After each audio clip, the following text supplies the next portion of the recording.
My name's Victoria. If this is your first time here, we're a really cool space. We're an all-volunteer collective bookstore, so we all come in here and take shifts and sell books to you guys. If you're interested in volunteering, we have some applications that you can pick up in the front on your way out, or you can just stop in whenever we feel like being open. Today we're having this really exciting event with Allison McDowell here. She is a local activist and blogger, writer of wrenchingthegears.com, and she deals with these interesting issues of how people profit off of what's called impact investment, which basically incentivizes the continuation of poverty and exploitation because it lets people make money off the fixes to the problem, and it serves as a venue for a lot of data collection, but she definitely explains it a lot better than I can, so I'm just going to let her take over. Great. Well, thank you very much. Thanks, everybody, for coming out tonight, and thanks, Wouldn't You, for hosting, and Matt for recording, because I think we probably have some folks who are interested in this topic that are outside the room. So for all of those who are with us today, thank you very much. This talk is called Moneyball for Government, Poverty Mining in Philadelphia. So I've got a lot to say, but just by way of quick introduction, I want to dedicate this talk tonight to a couple folks. I don't know if you've heard, but there's a group that's occupying the Philadelphia Housing Authority headquarters. They have been out there for 16 days around accountability and transparency on housing and homelessness. So Jen and Fredo and all the folks who are there, this is for them. And then as well as I'm connected with the Poor People's Army. So I did not think that I was going to be meeting my 50th year at making my debut at the Anarchist Bookstore, like with the Poor People's Army, but that's the world we are in today. So I'm here, I have some time to do a lot of research and follow a lot of money, and this is hugely important. So anyway, I want to thank you for being here. Asanto and Belinda, you guys did you have something you wanted to? Yes. Good evening, everyone. My name is Asantua Nkrumah Toure. I'm a volunteer with the Poor People's Economic Human Rights Campaign. We have a project for political education and training called the Poor People's Army.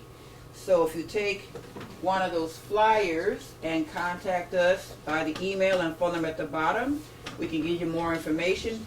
Basically, some people, even unfortunately sometimes the left, think that poor and working class people cannot be radical in their politics, cannot organize, cannot do things. Of course, looking at the history, we know that's not true. But for Philadelphia, given Philadelphia has a strong working class, radical grassroots history, we want to continue that tradition. So we're going to be participating in a special Mother's Day Brigade at the Venezuelan Embassy in D.C.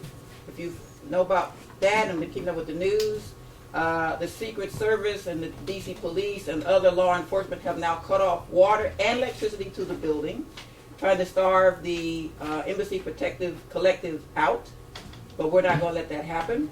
So more information about that, you can contact us on the flyer there too. And if you'd like more information, I have a sign-in sheet where if you like, you can please print clearly your name, your organization affiliation, your email address, and phone number, and we'll stay in contact. All right, thank you very much.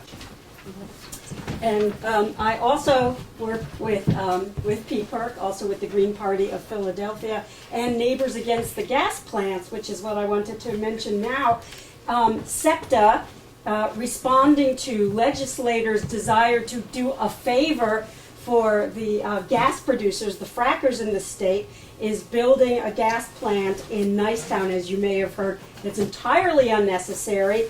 Hundreds of us have gone through hearings and testifying and yada yada. And of course, the power of the gas industry is really powerful. However, the LNI, the licenses and inspections in Philadelphia, has determined that for the rest of this month they will accept written public responses to the idea of this unnecessary gas plant, which will both release 2.7 billion cubic feet of natural gas a year to or add that to our fossil fuel production, and create enormous environmental racism in the Nicetown neighborhood. And so I urge you to write to LNI to tell them you are against this plant. Most simply, you can write at Philly311 at phila.gov, or I can give you more specific email or snail mail address if you like. Thanks. Great. And I will just point out that I think that the gas plant is actually an example of corporate green impacts. So the idea in terms of carbon offsets, like the gas plant will be better than coal, and so that's the justification for it, but clearly is a mechanism for environmental racism to continue and doesn't actually solve the problem. So that is a good example of sort of what I am talking about. So anyway, I just want to say how really meaningful it is to have this talk here at the Wooden Shoe, particularly given that it is in the 7th Ward. And I think some of the information that I'm going to put out there today is pretty depressing. And I think it's important to sort of ground this in sort of a longer tradition of resistance. And if there's any city that can sort of confront these issues, I think it's Philadelphia, and largely because of its traditions in black radicalism that were fostered within the 7th Ward and with Dr. Du Bois and William Still and around like abolition and the Underground Railroad. I think that those lessons are really important moving forward, and also like looking at issues in terms of contesting this in terms of like indigenous sovereignty, so the Lenape people. So I think acknowledging both of those histories, like traditional histories of resistance, are really important. So this is a great place to start this talk. So another person that I've been more recently introduced to, and I don't know if you guys stalked this book, but this is a really incredible book, Yasha Levine's Surveillance Valley. So I've read this book recently, and it's really important because essentially it's a military history of the internet. And so I think within a lot of organizing spaces, folks are interested in thinking about like how can we use like cloud-based technologies towards organizing and resistance. And what Levine clearly documents in his book is that the internet was built as a mechanism of US empire and militarism to specifically combat leftist organizing. And it always has been, and always, that's where it's going. So, you know, we all know about Snowden, like the data centers at Bluffdale, they're holding 100 years worth of internet on everybody. They won't check the file until like they file your FISA order to check. But so Norbert Wiener actually was the father of cybernetics and sort of early stage artificial learning. And he was like a human computer before computers existed, and he calculated trajectories of like anti-aircraft missiles in the Second World War, and was very instrumental in early computing, and then realized after the fact like the dangers in sort of a digitally designed society and what automated labor would mean going forward. So he was very prescient in terms of his understanding of the political economy of automated labor and slave labor, and became a radical peace activist in his later years, and was labeled a communist and very much sort of set aside. But I think there's a lot to learn from Norbert Wiener. So this is him later in life. But in terms of my framing and my grounding of understanding what I'm going to talk about today is I've been doing this research for about 3 years. I'm not credentialed in it. I'm a public school parent. I came into this through education, activism, and organizing, and the more I followed money, because I have the privilege of time to sit down and follow a lot of money, the more I realized that the situation that was coming out of this wasn't just about public education. It was literally about social engineering and using poverty as an economic weapon to control large portions of the population. And so really, the systems that I'm talking about are moving forward in the fourth industrial automated revolution, something that's going to control and weave into everything. So my framing is essentially that what is happening is an extension of the doctrine of discovery. And it's not a reach, because I will show you the quote, but we have to understand this within racial capitalism, that these systems that I'm talking about today are broad systems, but they affect black communities, brown communities, and indigenous communities first. Communities that have been historically oppressed under systems of structural racism that will continue, and those are the test beds and the testing grounds for a lot of this. So I think I just want to sort of situate that is my framing of what's going on. The Vatican is very involved in this. This is about moving capital. Like, how do you move capital when poor people don't have money to buy anything? The Vatican Bank has a lot of money. It's not just the Vatican Bank. A lot of faith communities that have large numbers of resources do as well. But the Vatican has had 3 impact investing conferences. And at the first one, there's a nun here who essentially, like towards the end of this half-hour talk, laid out that she saw that the Catholic Church in the next 20 years was going to be a main mover and shaker in social innovation, that they were going to be the conscience of global business, and that was going to be great, like the Catholic Church overseeing global business, and that she speculated that it was going to be like 15th century Florence, with the bishops in charge, and they would have big manuals that would make moral economic decisions.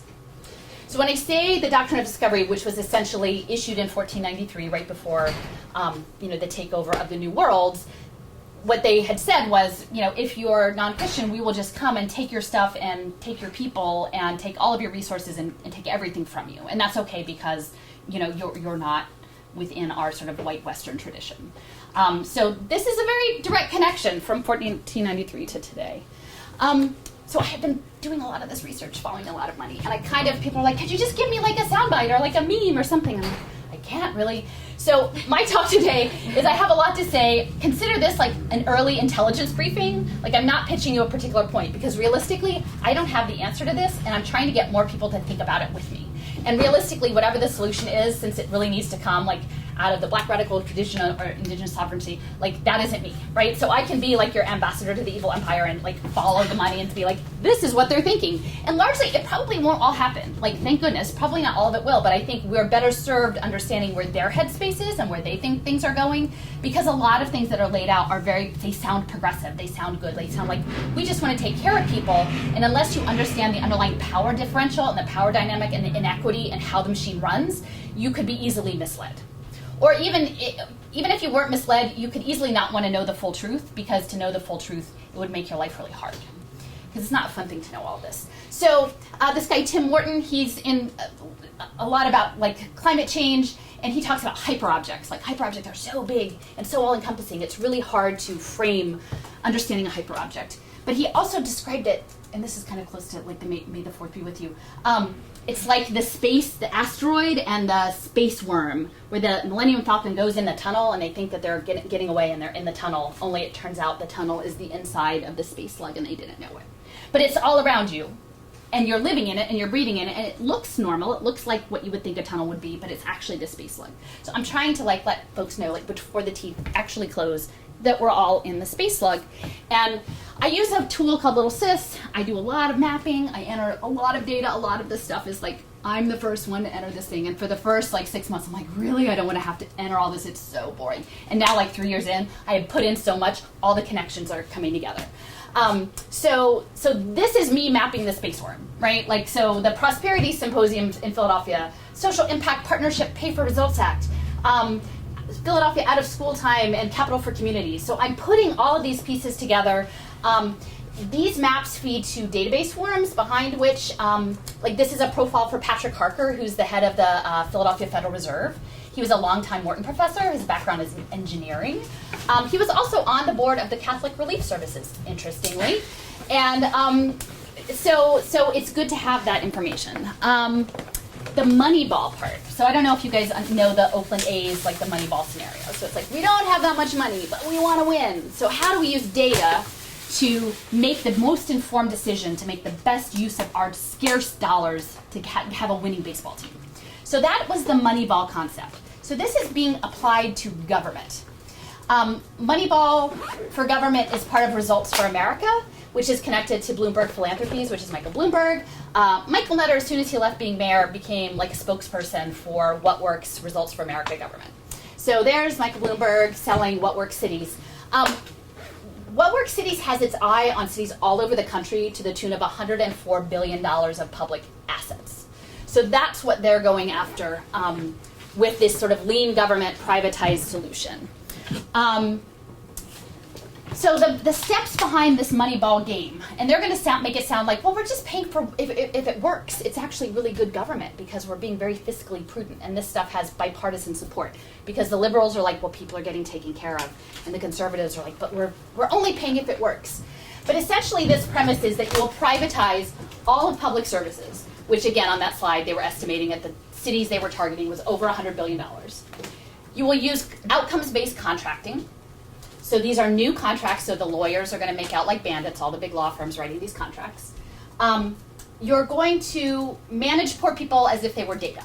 So you're going to turn people they're not, and the convenient thing is if you do that, you can surveil them through their devices, and you can treat them like they're not really people, because eventually you just sort of get like inured to it, and they're just like data on a dashboard, right? Which is what this is over here, Social Suite. They're just numbers, right? Like it enables the people who are processing the poor to just like keep going, because otherwise it would be so soul-sucking. I think everyone would just walk away from the dashboards.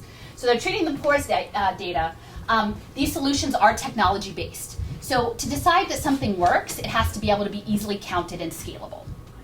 So that's the key, is that you need the technology, and then they're branding it as progressive. So this is all important information.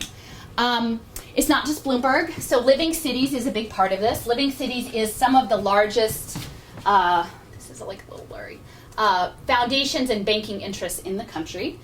So Citigroup, JP Morgan, Deutsche Bank, Ford Foundation, Rockefeller Foundation, MacArthur Foundation, all of these folks are part of the Living Cities, and they're all connected in with different sort of data-driven government programs. A lot of times it's also connected to like open data. They make it sound like open and transparent is really good.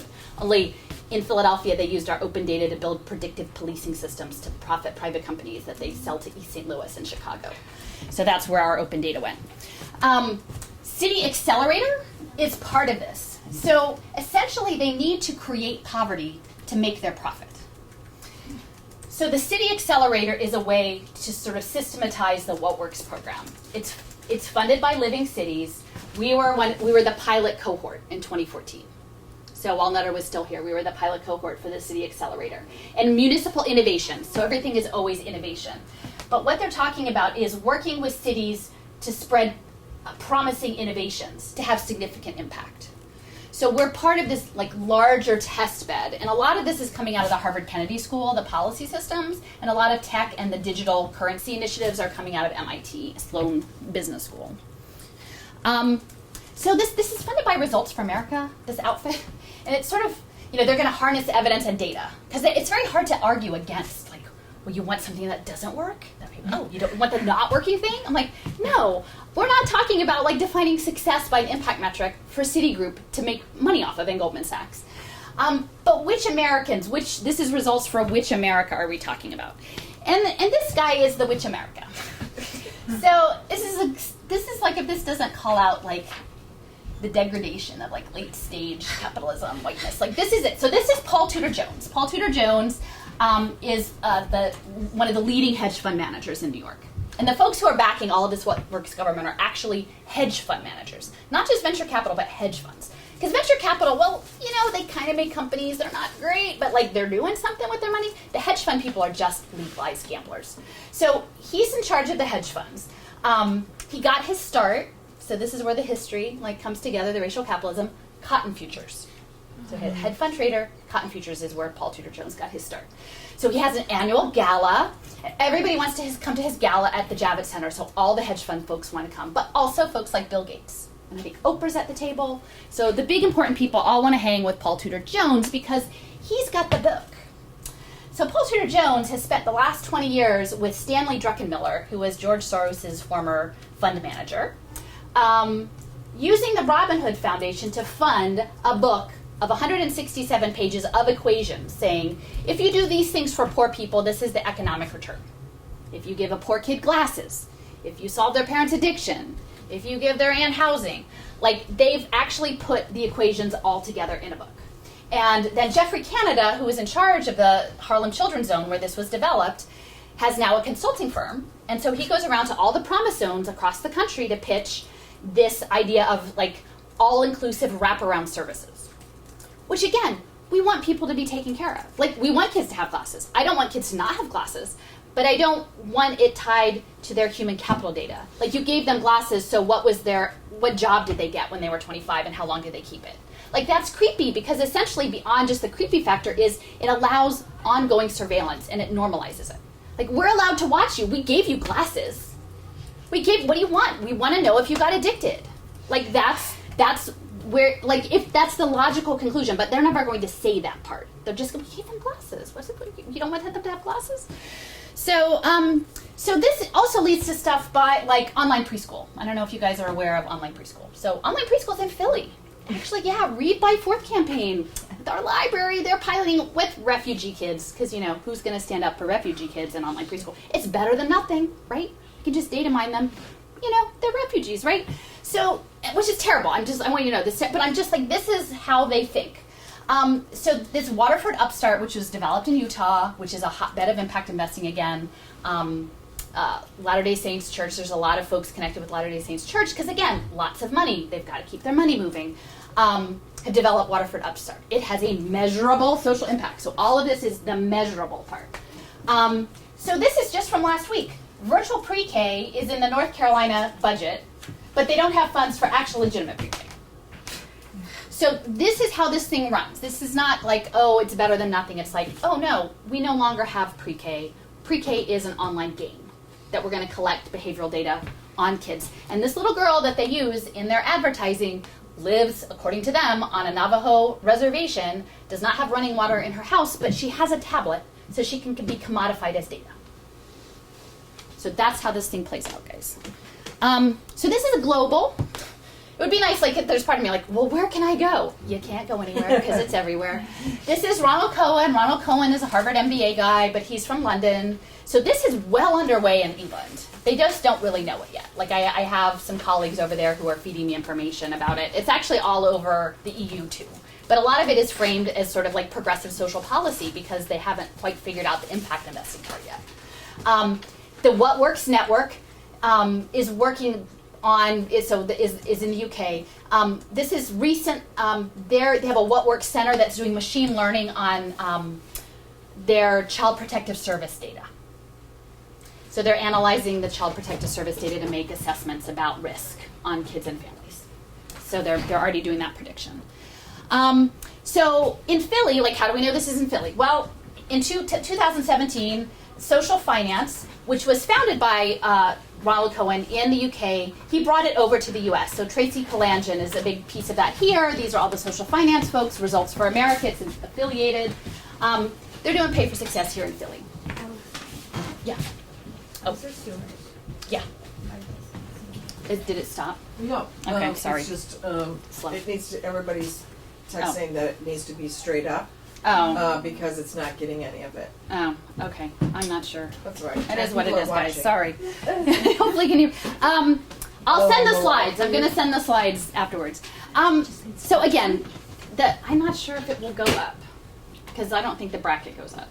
Sorry, guys. So what works? Okay. So we need austerity. This thing, if government worked, you wouldn't have anything for Paul Tudor Jones's money to do because it would work. There wouldn't be a market. So this assumes austerity, continued austerity, because the austerity leads to the privatization, which is framed as a public-private partnership. And you're like, oh, isn't it great? Like, we don't have to pay for it. Our partner's doing it, right? But our partner isn't accountable. We didn't elect the partner, right? Like, we didn't elect the partner to take over the park. We didn't elect the partner to come in and provide evidence-based volunteer support in your school. Like, the partner isn't accountable. The partner can just do what they want, and they give the check and are supposed to get a pat on the back. But they don't pay the taxes, so that's how they have the money to be the partner. Again, tech, it's really terrible because not only does it hurt the people receiving services, it hurts the staff. Like, the teachers who are having to do this technology systems, they don't like it. Like, the social workers and the nurses who have to do telemedicine and teletherapy, it is dehumanizing to them. So at all levels throughout the system, it is dehumanizing and terrible. Like, that people would want to walk away if they understood it wasn't just them. It wasn't just that they could leave that job and go to another job. It's all the jobs are going that way, which is why we have to organize.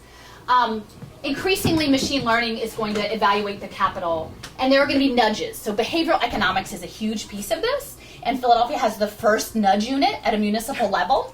Lucky for us, most of y'all probably don't know the Behavioral Science Initiative. It's run out of Swarthmore, which is great because they're so social justice, right? Yes. So the guy in Swarthmore is running this behavior science project with us. And if you just got the right nudge at the right time, it would fix it, right? So, like, that's the problem with poverty. They just didn't get the nudge. You just didn't get the nudge at the right time. So if we can have AI nudge you, then poverty will go away. But it won't.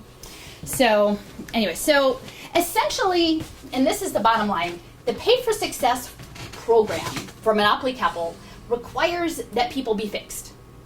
Like, people have to be fixed because if there isn't a fix, the data doesn't happen, the betting doesn't happen, none of the outcomes contracts happen because people are okay. So it relies on broken people. And the other thing is, you've got you're only going to be attractive to serve certain cohorts, right? So if your idea is growth or improvement, if you have someone who's really broken and you don't think they're going to get much better, that's not a lot of attractive as an investment. And then if you have someone who's really not too bad and they're not going to get that much better, like they're not much of a. So what you want to do is you want to identify the person who's pretty broken, not too broken, and is very gritty and like is going to zoom, because that's where your profit center is. And so in terms of what we've seen with like the charter school industry is that when you set your own rules, you can push out people who don't benefit your bottom line. You can create structures that on paper make you look really good and effective, and you will be incentivized to do that. That's just how this machine works.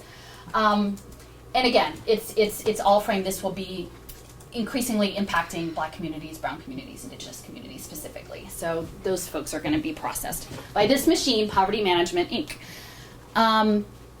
Okay, so why is this happening? I have a lot of folks who think, oh, they just don't know. Like if we could just explain, if we just had enough data to show that these interventions hurt people, it would stop. And unfortunately, that's not true. It's happening because this is what the political economy of the moment requires. So there's something called collective impact, which is being carried out through the United Way across the nation and globally. And they have something called ALICE. So ALICE is an initiative. ALICE stands for Assets Limited, Income Constrained, Employed. So it's the working poor, okay? So that's ALICE. So they're framing ALICE as like, let's do stuff for ALICE. Only they want to put ALICE through the poverty management machine. And they need ALICEs. They need a lot of them. They need them like while they're in utero, and they need them depressed, and they need veteran ALICEs, and they need troubled teens, and they need unhoused people. They need all kinds of ALICEs because they need to process them. So that's how this goes. And all of these folks are going to make a lot of money at it, right? So we've got the nonprofits and these benefit corps, which are private organizations that are a blend. They're like do-good corporations. They have special certifications that are set out in Berwyn to stamp them as like they're the good ones, the good capitalism. The tech industry, because they're going to capture all the data. So they're going to deal evaluators, because they have someone who's like, oh, that was a good deal, success, pat on the head, like that's good. Like all of those folks are there. The financiers are in the middle, so they're running it. The elected officials, like everybody wants to, like we've had all sorts of toxic poverty political groups come together. We were concerned about poverty, it's toxic. Like they look good if they care about poverty. They're not going to tell you about the machine. The lawyers will write the contracts, and then the broadband companies, the folks that run the cloud. So we have to think, again, that goes to like, there is no liberation in the cloud. Who runs the cloud? Small group of mostly white guys and maybe Jack Ma. Like they're in charge of the cloud. So they're like, why did Comcast build that second skyscraper? Because they're going to put our life in it. That's where that money came from for that second skyscraper. So capital has to move. Growth, capital, movement. What happens when, this is the bottom of the economic pyramid, you have all of this, and those people can't buy anything because they have no liquidity. Like their credit is maxed, they're in debt, they can't, they're on gig jobs, and they're sick. They can't buy stuff. How do you keep the capital moving for these folks? Because they want more. Like they could redistribute, but they're not going to redistribute. None of impact investing is about redistributing. So you set up the mechanism and pay for success. So you've got the government, you've got the nonprofits and the investors, and the people are the commodities. So the people, it's like the matrix. The people are the batteries. Because they can't really do much than try to exist in that maze, right? Like you're trying to exist in the maze, and you're making this, you're throwing off data, and they're gambling on the data. And then I always wonder, because people are like, why isn't everybody talking about this? Like, and that's what I say, like, why isn't everybody talking about this? Well, the problem is like the poor people are trying to live, the rich people aren't going to tell you, and then the professional class who are going to run the nonprofits or the universities or the lawyers, they don't really want to know. Like they just write the law, they just write the contract, or they just do the research. Like, if you actually knew this thing, you end up in an anarchist bookstore when you're 50. The Poor People's Army. That's when you know that's where it goes. So we attach people to contracts. We're gambling on their success or not. We're linking them to Fitbits and tablets and phones, and we're distilling them down into data for these in service of these contracts. And then, but where do you put all the stuff? Because really, you need to keep it all together. You don't want any of that data getting lost. It's too valuable because you have the interoperable stuff. So essentially, they're developing digital identity wallets that will likely live on your Obama phones, and to keep track of all that stuff for the inputs and outputs. And then people are like, well, I don't see how you make money on that. Like, I don't really, like, the contracts, like, how can you really make money on that? Well, the money isn't in the contracts. The Pay for Success program is to set up the infrastructure for the gambling. So they're going to securitize the debt that pays for the privatized services, just like they did with the asset-backed securities and the housing crisis and the mortgages. That's where the money is. The money is on the gambling on the debt and the securitization. It isn't in the contracts, but the contracts have to exist so that they have something to bet on. So, how do I know this thing? So this is the main smoking gun for early childhood education. Right here they say social impact bonds will be bought and sold by for-profit and non-profit investors traded worldwide in aggregated and asset-backed securities. So like, this is the Kauffman Foundation and Ready Nation. This is the plan for pre-K, which is a huge impact market. So this is like, they said it. The problem is they couldn't get social impact bonds to scale. So there were a lot of social impact bonds. They could not, like, they could only get like 12. Like, oh, that is not enough because we need a lot of capital move. Like, I mean, the Saudi Sovereign Wealth Fund and the Vatican and the Mormons and the, Citigroup, they have a lot of money. 12 is not going to do it. They can't scale it. So they've been experimenting. And fortunately for us, like, we have Wharton here, and they send a lot of folks to Stanford Business School, and they're talking and they're trying to figure it out. Like, how do we scale this thing? So now they're trying to, like, social impact guarantees. It's kind of like an insurance product. Maybe we call it Pay for Success. We don't actually need a contract now. We'll just kind of call it outcomes and mush it around. And as long as we all agree on the rules, it's okay, right? As long as we all agree to play the game and make it legit, then we'll play. So this is a new one. This is even scarier. It's an impact security. So the thing about the impact security is it doesn't involve the government at all. There's no government. So there's no accountability. So poor people get put into a nonprofit organization, and investors pay the nonprofit, and if they reach their target, the donors pay them back. Wait, can you say that again? So I have an example here, but imagine it's a pre-K program. It's an online preschool, and you've got a franchise preschool, and they do online tablets, and there's going to be literacy games. And that's the success metric, is the numbers on the literacy games, the kids get better at it. Or maybe it's a behavioral game, because actually that's what they want. The Heckman equation, Jim Heckman, who's a leading Nobel Prize-winning economist, he has an equation to guarantee a 7 to 10% rate of return on early childhood. Only he says we can't really do much with cognitive data, because IQ hardens up. So we can't, but we can change character. We can change character pretty good digitally, because that's what PBS is like awesome at. Like, they're doing all of those Daniel Tiger Tea Party games, and it's really good at capturing behavioral data. So anyway, so I've watched all the videos. But so that's the plan, is they're going to like come up with this data. And so say Hewlett Packard does the tablets, right? Or maybe IBM, I don't know. Like, so they do, and then Hewlett Packard or IBM is the investor. And they say, oh, this seems like a great program. Why don't you do it? And you can use our tablets. And then the William and Flora Hewlett Foundation, they have the money, and they go, oh, look, you hit your target. And then they pay back Hewlett Packard. Isn't that beautiful? The Gates, you could do anything. You could do the Dell, Dell and the Dell Foundation. You could do Microsoft and the Gates Foundation. You could, like, they all have their counterparts. So at that point, you're just trapped in, if you need that service, who are you going to go to? Who do you appeal to? Sense. Like, there's nobody elected. It's just, so that's why, yeah. And so this was developed by an alumna of Wharton. There's two women, and so one of them is from Wharton. So in this, there's a survival of the fittest for free market principles of the nonprofits. Yeah, right, like survival of the fittest.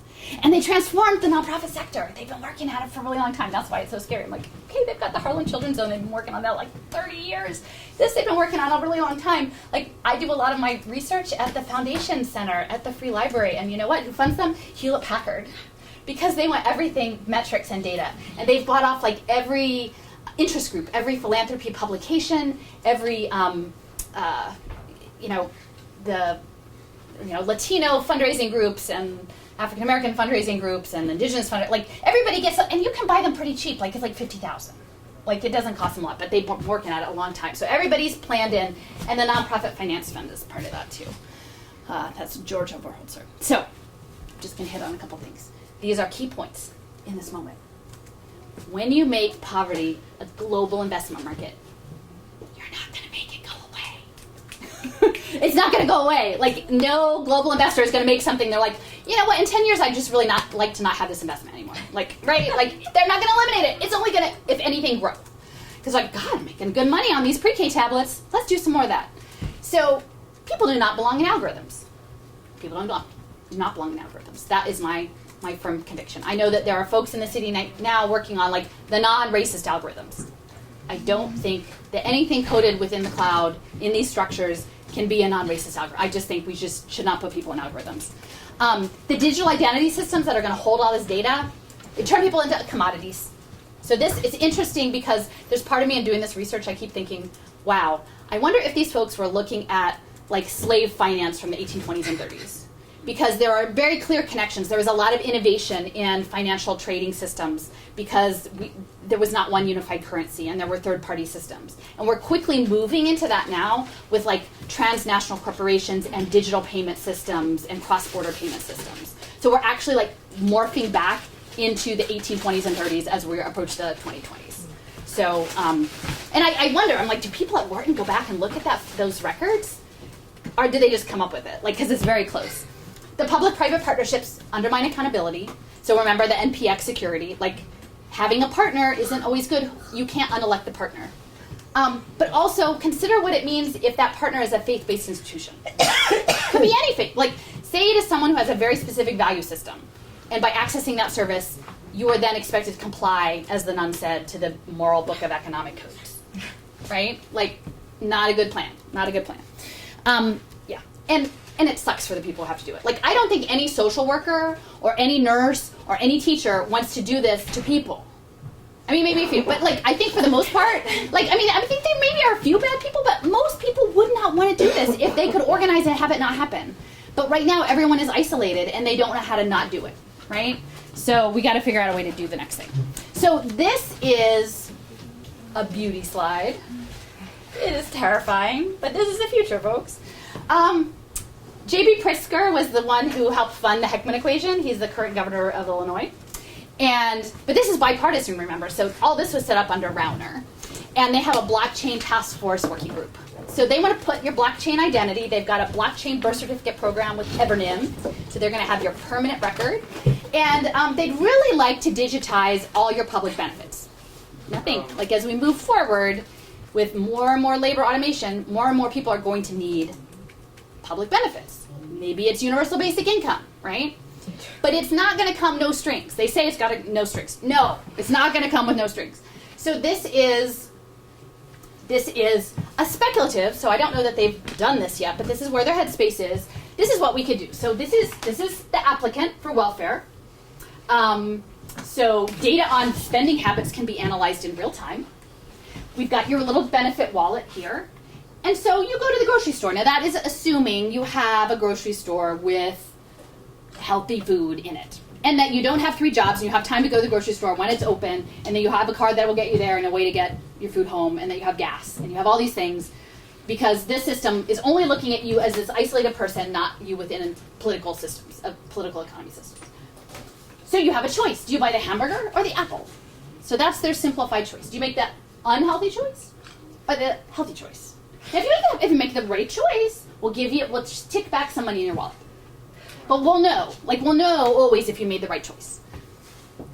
That is so wrong that anyone put that in a report and said that that was okay.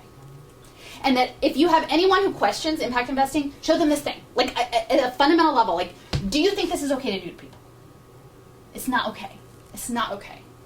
And this is behavioral economics, and this is what Richard Thaler is, and this is what these nudges, I call them shoves. Like, essentially, they're framing it as an incentive, but in the end, they will make the amount of the benefit only work to get to the end of the month if you always make the right choice according to their decision of what the right choice is.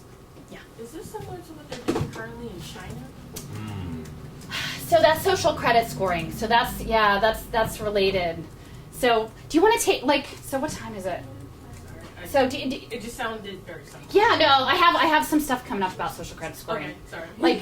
So I talked to I have way more. Do you guys have questions now that you want to ask, or should I keep plugging ahead? I just wanted to ask that one question. You can continue. I mean, I technically had a pause, so you timed it very well, pause.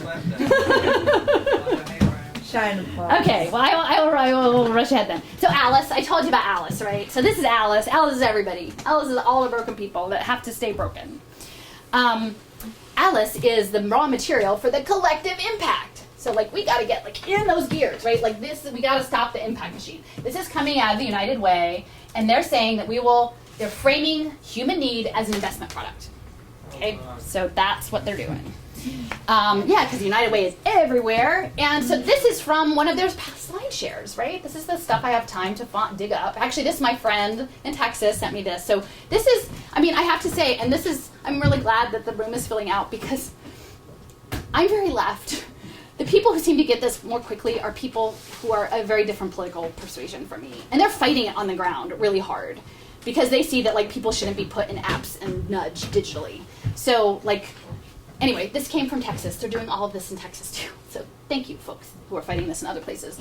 So developing impact strategies. You need to come up with just a selective one. We can't fix all the problems, but you need to pick one that's attractive to investors. Okay, so you might have a lot of community needs, but you're going to pick the one that you can track the data and that the investor's going to like. And it's going to look good to them because, we all want everybody to be happy on the rich side. Right? All the rich people need to be happy. What do you think you can hit? I don't know. Does tablets sound good to you? How about, I don't know, how about teletherapy? Is that working out good? PTSD with the Oculus Rift? Those are, they're going to pick something what do you think, investor? This is not a community-based grassroots program.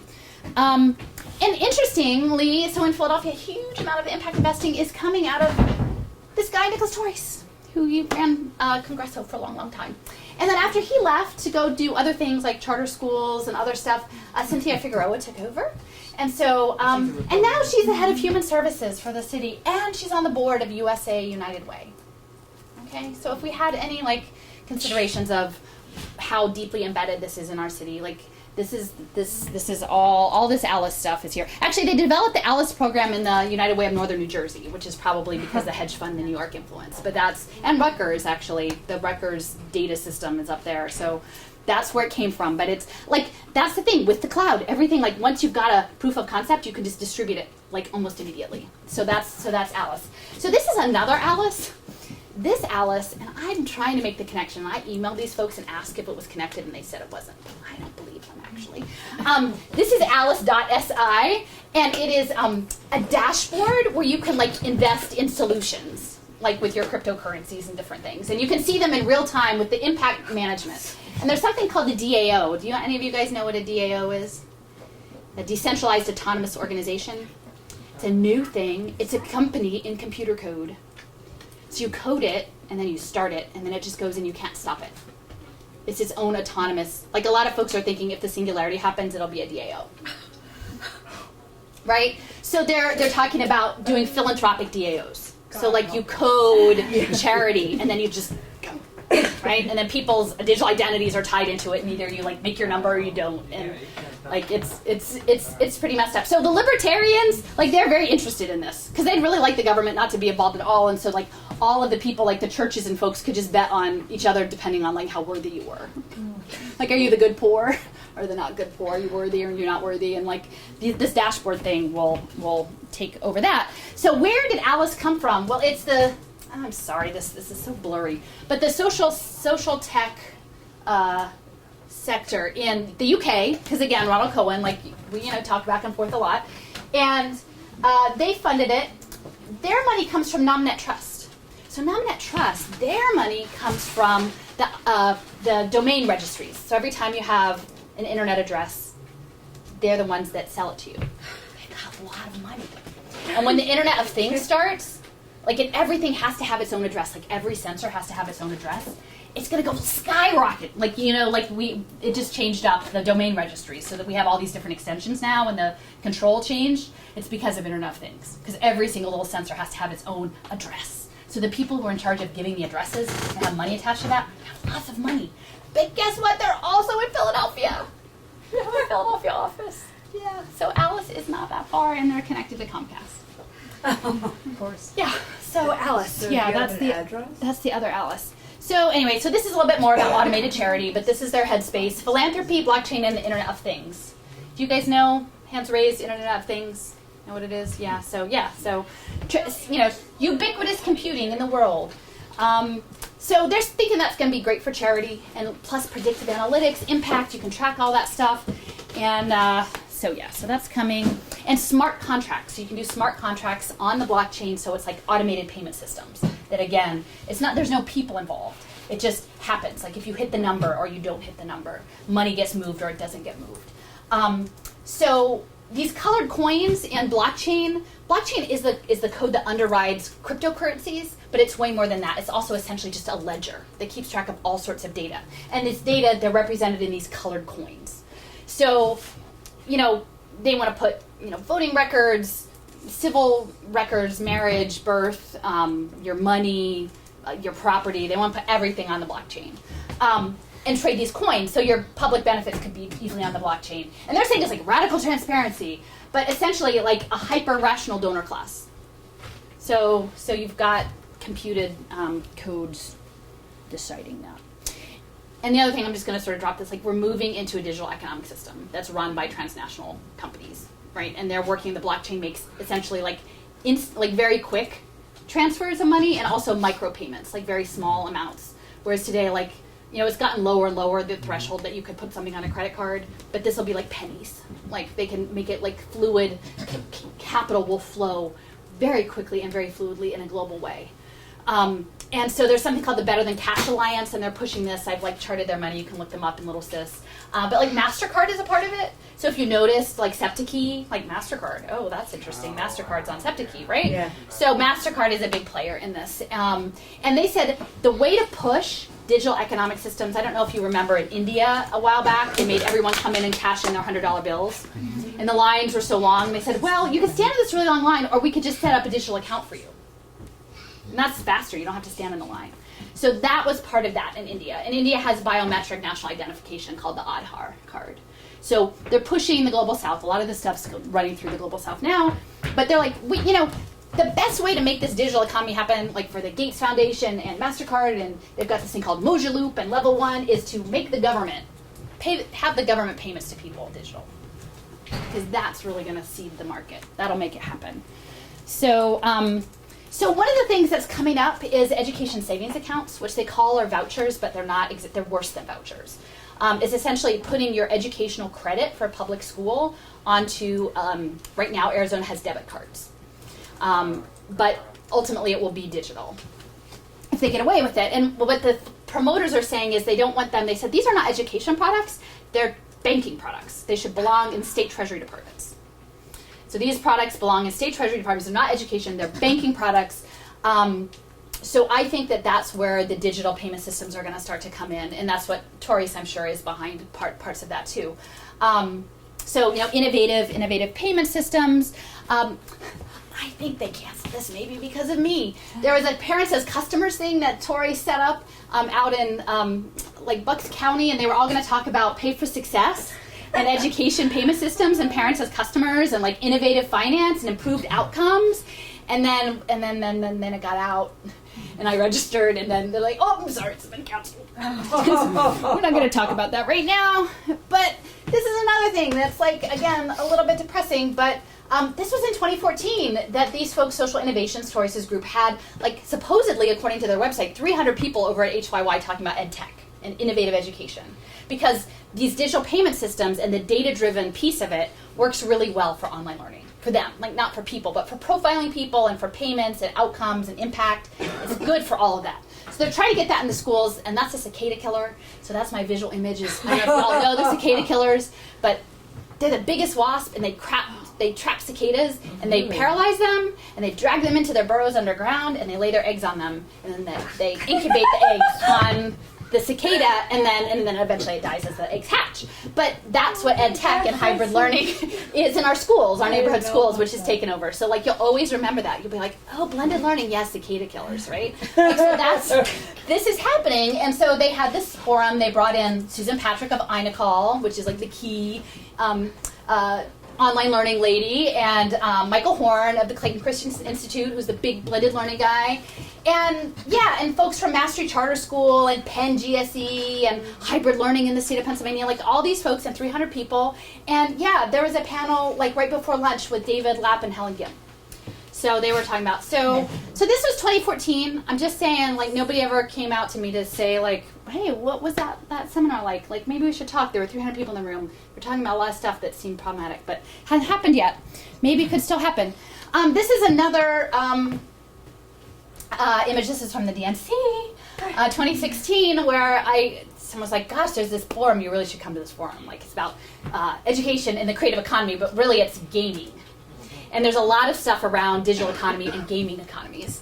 So I didn't know it at the time. Like, I only started looking this stuff up, but this goes back to the Sesame credit. This guy is the head of Epic Games. There was really good swag, and like you could have drinks and stuff. It was kind of posh.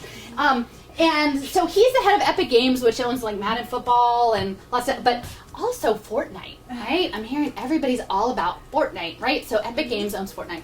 This woman is Suzanne DelBene, and she's a congresswoman from Washington State, where they're doing tons of impact investing, and she's former Microsoft, and heads the Internet of Things Caucus from Washington. So she came in. Here's Helen. This is a lady who used to be at University of Wisconsin-Madison. She's a gamification expert. Now she's at UC Irvine, but she's about informatics. And University of Wisconsin-Madison has a gaming lab for advanced distributed learning, which is part of the Department of Defense. So that's kind of enmeshed in her stuff. And he's moderating. So anyway, like we're looking at, like, gosh, wow, okay, so education in the future is going to be about, like, we need more video game programmers. Like, that's pretty much what, like, there was nothing about real education. It was all about video game design. We need STEM, and we need computer coding to have more video games. So you have to understand there's a ton of behavior capture that happens in gaming environments.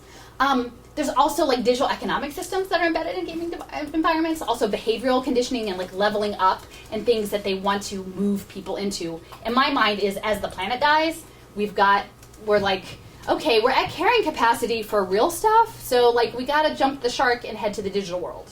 And that's where capitalism is at this point. It's like, we're jumping the shark, we're building Minecraft, we're building virtual worlds, we're building Decentraland on blockchain, like you can buy your virtual thing. Put on the Oculus Rift headset, folks. You won't notice that the world sucks.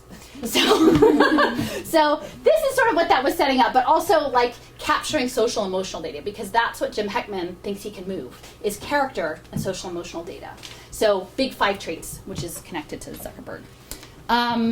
Yeah. So the thing with the digital voucher for education, like it could just as easily be your healthcare voucher, right? Or your mental health treatment voucher, or your housing voucher, or any of these things. And then you've got AI and automated smart contracts built in, and yeah. So I told you it was going to be hard. But it might happen. We probably have 5 to 10 years to stop it, but we all have to talk about it. Digital identity, yeah. Risk profiling, they're going to put all of you in the blockchain, all your stuff, and they're going to use these Internet of Things on your pill caps, and on your Fitbits, and on your Alexas, and on your smart meters, and they're going to know your Nest, they're going to know everything about you to figure you out. Now, I'm going back to the racial capitalism piece, because a lot of this is about risk profiling. It's risk profiling. How many of you guys know about the Zong? Okay, so the Zong was in, I believe, 1790s. There was a slave ship, and the people who bought enslaved people, they would take out insurance policies, because maritime trade, ships sink, things happen, whatever. So they take out these insurance policies. So ship sailed, it got stuck somewhere there wasn't wind, and they didn't have enough water. Well, they had an insurance policy on folks, so they weren't going to get paid if the people died from dehydration. They would get paid if they threw them overboard. So they threw 180 people overboard. And so I think in a very real sense, this is what we're looking at, is risk, insurance, and disposable people. And certain people are more disposable than others. And so I think I just try and hit that hard. This guy, Vinay Gupta, he's a blockchain identity guy. He's worked a lot for the Defense Department. And he had has a 1-hour talk, and I can send it out, but it's very interesting about blockchain identity. And he's like, it's kind of messy, and it's not all going to work, but we're going to patch it together with insurance. It'll be just like your Visa card. Like 97% of the time it works. And those 3% will just patch it together with insurance. And that's how it's going to work. It's going to be patched together with insurance. And at the end, like this really hit me. So Justin Leroy he's done amazing work around social impact finance and prison industrial complex and recidivism social impact bonds. And he and Xenia Kish have written some really good papers on that. And that's how I found out about the Zong massacre. But I'm like, okay, as long as somebody will ensure you, you exist. And I think like holding those space for those two things together in this sort of surveillance police state moment of fintech is really important. So where are they going to get the data? Lots of places. This is all the kind of data they want.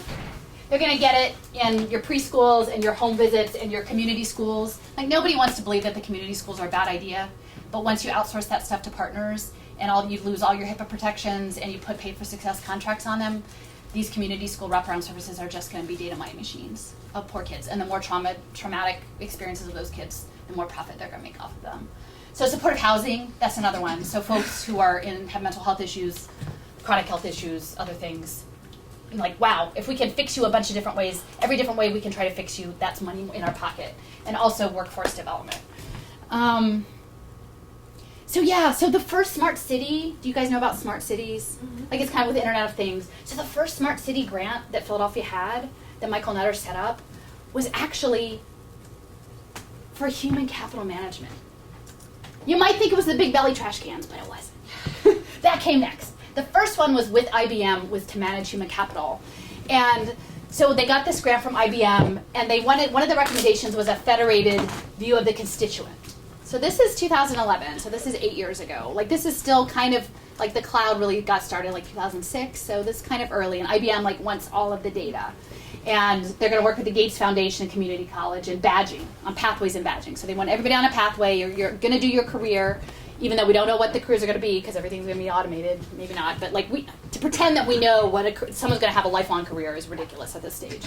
And IBM really wants to just reinvent government.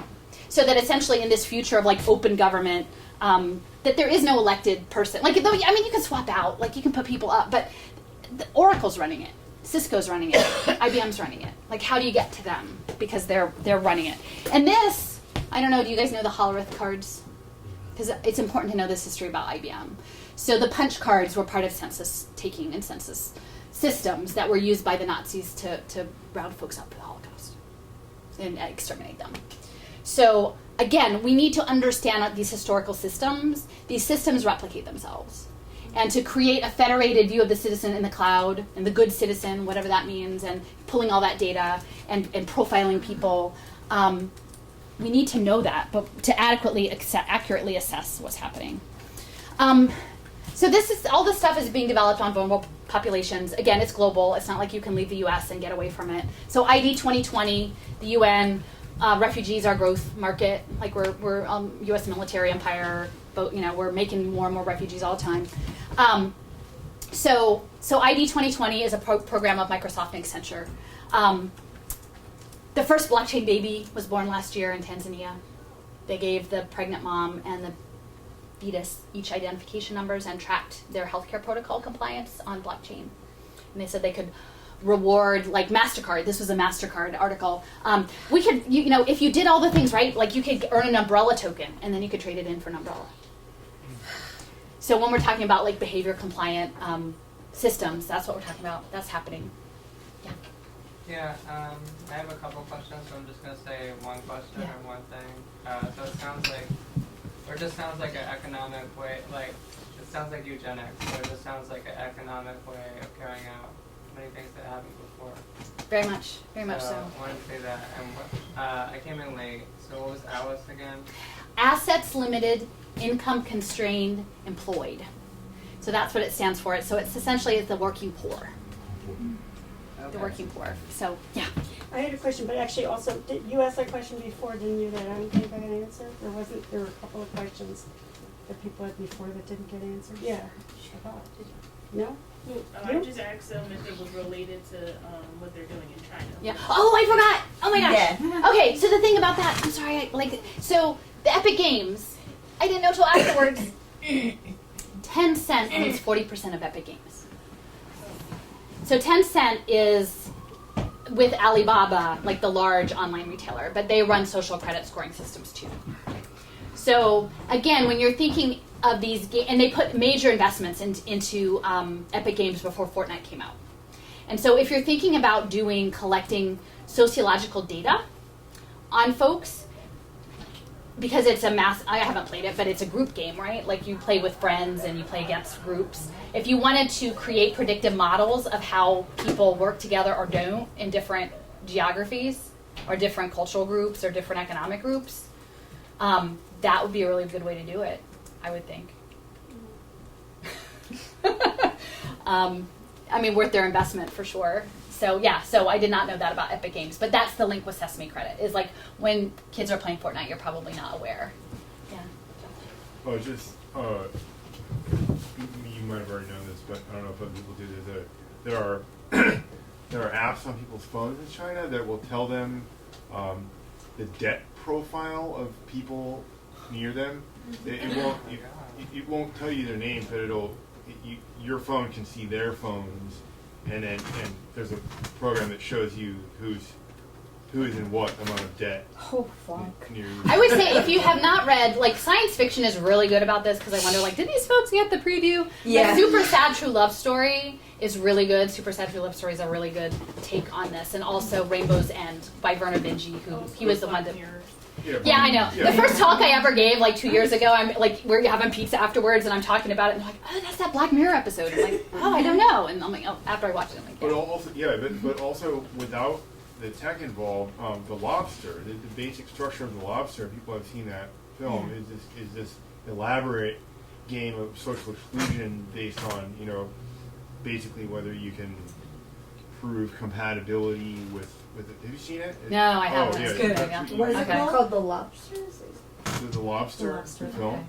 okay. Yeah, it's a gamified way in the future that you have to meet a mate, and you have a very, very small window in which you can find someone compatible with you, and it's not even up to you whether it works or not. There's people in this hotel that are basically in charge of whether you're going to work with him as a couple, and then there's a whole kind of underground of people who live in the woods near this resort hotel who are renegades. But it's very, Sounds like something I need to... it's a dystopian scenario that's like this, but it's just without. It's the thing that might be helpful is it's a way of showing people what's really going on without the tech layer. Right, But yeah. it's the same thing. Yeah. Oh, and you know what? I just want to for a second. So I also for those of you guys who don't know me and like would like to get an update, because I can send my slides and stuff around afterwards. If anybody wants to share an email address, I can put you on a list too. So I'm just going to click through. So You're data a lot of folks, mining, Alice. I know. Well, I know we're in the machine. Like that's what I think. I think sometimes folks are like they don't want to know because they figure like then it will feel really bad and they'll feel. And I've felt really bad for a long time, but at the same time, like I'm part of this machine, right? But I can also contest it. Like I have the privilege of having time and having like social capital to stand up and like contest it publicly and say, I don't think this is right. Like I can walk up to the guy at the groundbreaking ceremony for a park rebuild and say, I think we need a bigger conversation around if we're going to do smart Internet of Things sensors in parks, we need to talk about and have public hearings. Like I can say that to people, and I've said that to people this past week. Like so, let me just jump through a couple more things real quick because I know we're also recording and I don't have like an audience mic. A lot of folks are like, this is the big discussion now. We should own our data. Isn't it going to be really good because Facebook shouldn't have our data? We're going to own our data. And what I would sort of put out there is, as we think about owning data, what does that mean to you as a commodity and a brand? Right? So that because essentially that allows us to capitalize on ourselves as a brand. Owning your data will not stop impact investing and the technological delivery of services because MIT has already developed Enigma software that will query unencrypted data. So they've already set it up. It's not going to stop. Like to say I own my data and you can't have it isn't going to work because all the pay for success stuff, there will be the back door for them to do the impact that will still keep telehealth and teletherapy and online preschool happening. So it'd be nice if that was the way to stop it, but that isn't the way to stop it. So I just want people to know, like, I've hit in different organizing things dead ends that, like, don't worry, you're going to own your data isn't fundamentally the answer. I'm not anti-privacy. I'm like, privacy is good, but privacy isn't going to stop this particular machine. I'm a little worried about the municipal ID. I know that there are a lot of folks within the immigrant community, and I understand the need to have identification to carry out business. I get that. The RFP for this ID card also included the potential to include healthcare data and connections in a barcode strip and connections to community partners. So I think we just have to understand how things are rolling out. This is part of the smart cities. Most of the smart cities have a municipal ID attached to them, and in Oakland they have currency attached to it. So, it's not too far from that to your digital ID is on your phone, and then, so on and so forth. Okay, human capital engineering. So, this is my little infographic. This is my little baby. So this is essentially all the stuff they want to do to fix you. But every step of the way is a way to assess and get impact, whether it's healthcare, education, nutrition. It goes, and then by the time you get to jobs or economic value, they're just going to reskill you over and over and over. Because nobody knows what the work is going to be. It's all gig economy stuff. This happened last fall. So folks are like, why are we not talking about this? Well, some people are talking about it because it's in Times Square. This is Ready Nation that's setting up the human capital pipeline from the pre-K side. They rang the NASDAQ bell. The folks who are connected with Innovation Edge that's setting up digital identity pre-K came to this event. You couldn't come if you were just a regular person or if you cared about pre-K. You had to come with business people vetting you. So that's that. The creepiest part is Strong Nation. So Ready Nation is one of 5 sectors, and they're saying we should invest in pre-K because we want kids to work well with law enforcement, and we want them to be ready for the Army, our military, probably cyber defense. We want them to be good workers. We want them to be athletic, because that's always good. And shepherding, that's religion. So we'd like for them to have the proper faith framework. So, because mega churches are also in on this too, by the way. And the Gates Foundation, it's not clear, but the Gates Foundation has been giving them scads of money. So they're building the pre-K. So yeah, this is all real. Pew Charitable Trust is local, right? They've been doing the Grow Up Great stuff for a long time. Sarah Watson was their vice president for programs. She's with Ready Nation. She's their global advisor now. So yeah, so Pew and the PNC Grow Up Great people, they all know. This is an app called Amply, and again, like I said, they use communities of color as test beds for this, so it's not a real surprise that this is coming out of Cape Town, South Africa. So this is a pre-K app where the government reimburses you based on attendance. So it's a really simple impact model. They give every kid an identity, a blockchain identity. They give every school an identity. They give every teacher an identity. And the teachers have an app, and when the kid comes to pre-K, they click them in. It's pretty simple. They say, oh, you don't have to worry about paper anymore. When they get clicked in, it makes an impact token on blockchain, and then the pre-K person, they can trade that coin for reimbursement. And they actually frame it in their literature saying, children can build social capital from an early age.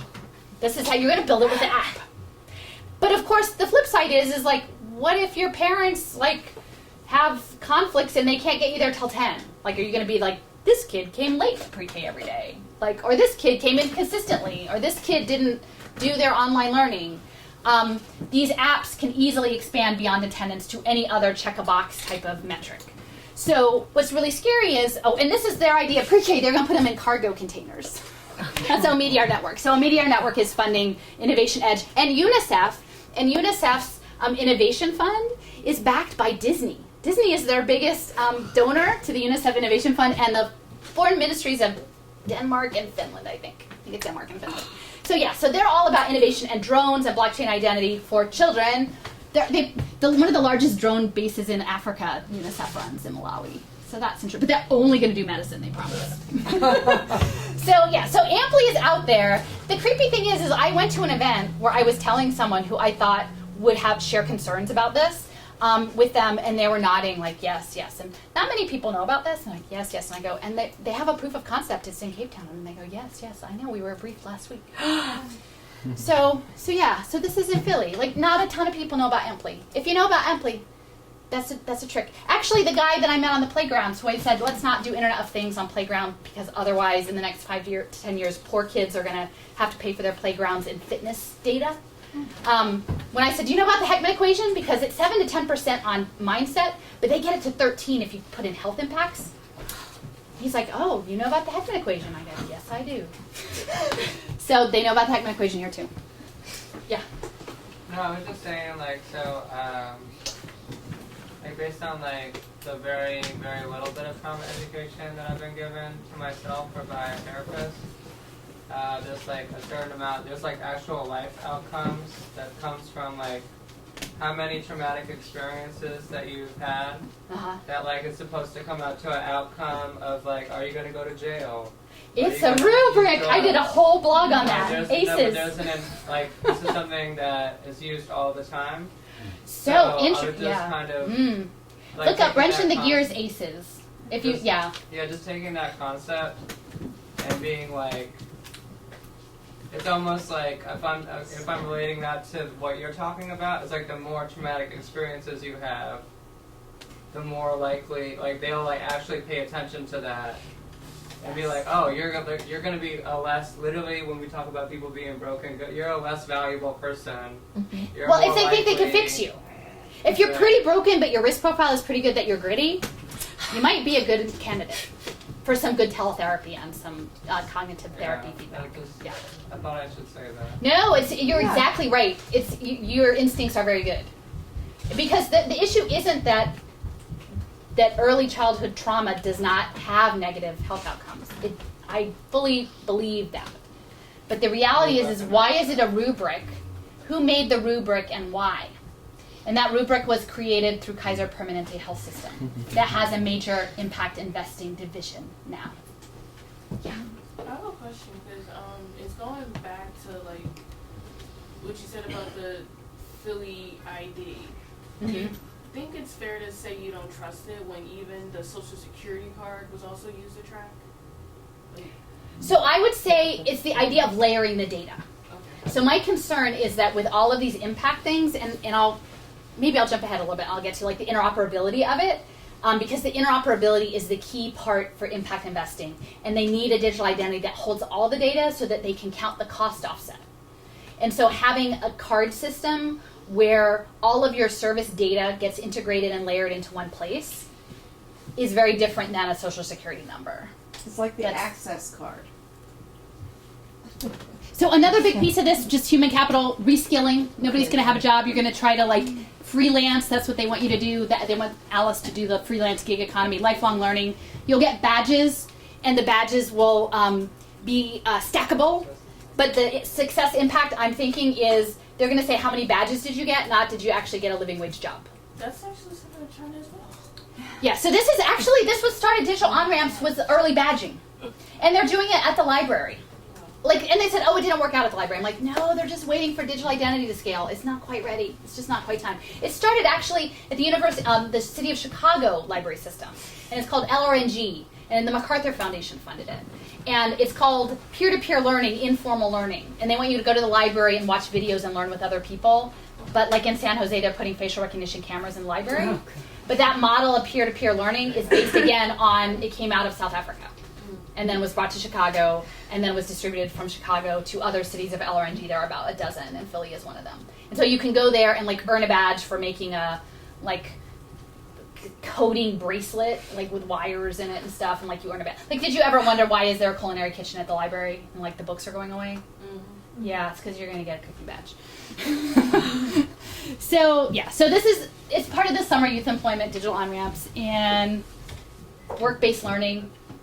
My folks who are holding it down in North Philly right now, Sharswood is at the center of a lot of this. It's one of these promise zones. A lot of this is being carried out through HUD in these promise zone pieces. So the fact that they closed Vox Middle School and then reopened it a few years later with Big Picture as the technically it's a public school, but it's being run by this private company. And this model, and they can't do it here yet because we still have a seat time requirement that you have to be in school a certain number of days. Other states are dropping that. Their model, it's a corporate franchise that's now in 6 or 7 countries, is that 2 days a week the kids go to work-based learning, starting when they're 14, when they're freshmen. So they're supposed to follow a passion, but the idea that you're going to know your passion, that they're going to have meaningful, and like what's the child labor, and like, hey, that's a really way to cheap out on public education if 40% of the time you don't even have to pay teachers, right? You just put kids in a work, I mean, it's like a workhouse, for goodness sake. The other thing is Big Picture Learning is the first education social impact bond in the UK. So it's very directly tied to pay for success. Strive is connected to United Way. Steve Ballmer is former Microsoft, and his wife is on the board, and they have data dashboards. These are in 70 communities and 13 million kids. So they're in the human capital pipeline. A lot of times they have a backbone organization that's running the collective impact and putting all this stuff together. So sometimes it's Strive, sometimes it's not. This is about the interoperable data touching. So data lakes are important. For them to pretend that these cost offsets are possible, like this framing is that every poor person of color, is a deficit. Before you're even born, we know you're broken. We're going to predict how broken you are on a scale of 1 to 10. Like maybe we think you're going to be a 2, and we can move you to a 4. And it's all, none of it's real. It's all just going to be based on like predictive analytics analysis. But it's like vaporware and Theranos. Like if all of the powerful people agree that that's how the game is going to be played, unless we organize for it to not be played that way, that's the way the game's going to be played. Even if it's not real, even if it doesn't really work. But for it to work, these offsets of incarceration, addiction, chronic illness, mental illness, unemployment, needing special education, all of these negative things, these externalities that are supposed to be so expensive that we're going to fix you from in advance, that data all has to touch. Because they can't really take credit for you not being in jail if the juvenile delinquency data doesn't touch the pre-K data.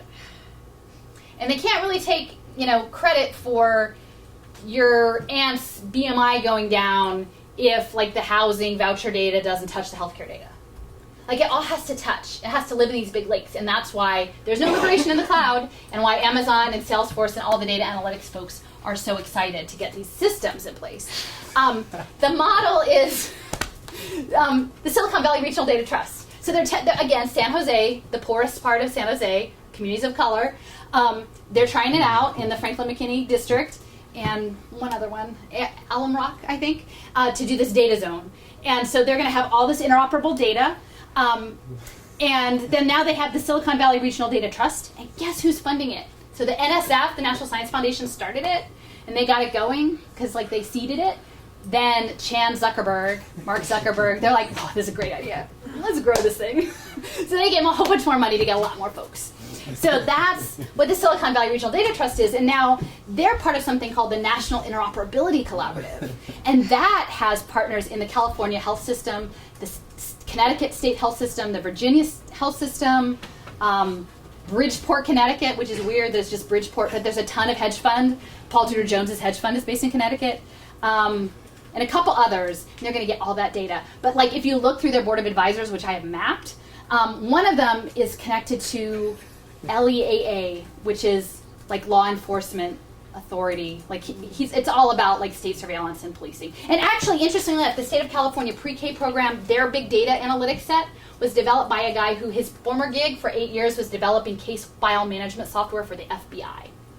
Right, like you can't make this stuff up. Like the guy goes from like case management software for the FBI to the pre-K data collection, but it all has to touch. And guess who? So this is it, the picture of it touching, and they did a whole report, and they said it's great. And guess who did the report? Oh, the people at Penn Social Work. So there we go. We're back to Philly again. So like stamp of approval from the Ivy League says this is okay to have big batches of data to track our cost offsets. So this is kind of what I just said. Like what, so if we don't fix you, you'll cost us $6 signs later. If we put $3 signs into you, you only cost us $1 sign. You'll only be a little broken. So how about the difference is $2 signs? You can take one in your profit for fixing them and the investor profit, and then we'll save a little bit. And that's kind of this, it's actually linked in with carbon credit trading, and Bill Drayton with Ashoka.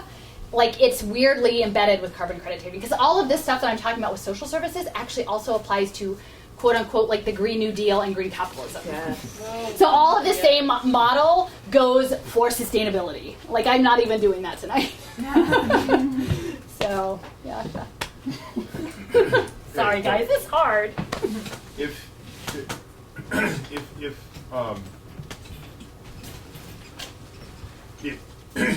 Baby A gets invested in and only costs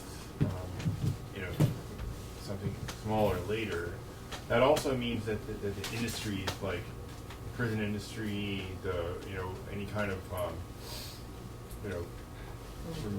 remediate the therapy industry, remediation services for people. They won't make money because they won't have. Oh, they're just changing it. They're changing it up. So essentially, on the prison thing, and this is what I'll get to a little bit later, because guess who else is taking Chan Zuckerberg money? Oh, our progressive DA. Yeah, he is, and his chief of staff is key for Impact PHL. So so they're changing the model up. This is what the new fourth industrial revolution requires: is we have this giant prison cost, right? We have built this thing up. It has been very profitable and very good at social control. But now it's time for a shift. And it's interesting because the MacArthur Foundation is funding both prison reform and these education reforms. So MacArthur wants education to be a learning ecosystem where you do Pokemon Go education out in the world through work-based learning and online learning and gaming and get your badges. Well, what does that look like for prison? Well, that looks like you push people. And I don't want people in prison. I'm more abolition, not the reform piece. So don't get me wrong. I'm not about people being in prison. But the new model will be you keep the most problematic people in prison. But everybody else, you send them home because you'd rather, for your cost flow, you'd rather not house them. You don't really want to pay for facilities and pay staff. Just like they don't want to pay teachers, they don't really want to pay prison guards. If they can get away with it. If they can make you self-police yourself and drones, that's good for them. That's lean production. So they send you home with an Alexa to listen to you and a drone outside to make sure you get where you're supposed to be, and maybe they chip you or give you, now it's an ankle bracelet, but a chip is much more convenient. They're doing it in Sweden, right? And an assigned work position, you better show up at this workplace and we'll know if you don't. And maybe we'll control your food. Maybe you have to earn it and then have it delivered by Amazon. And it will be in-house arrest. And then bonuses for them, that then they get to surveil your whole family or anyone in your social circle. So the data extraction is way bigger.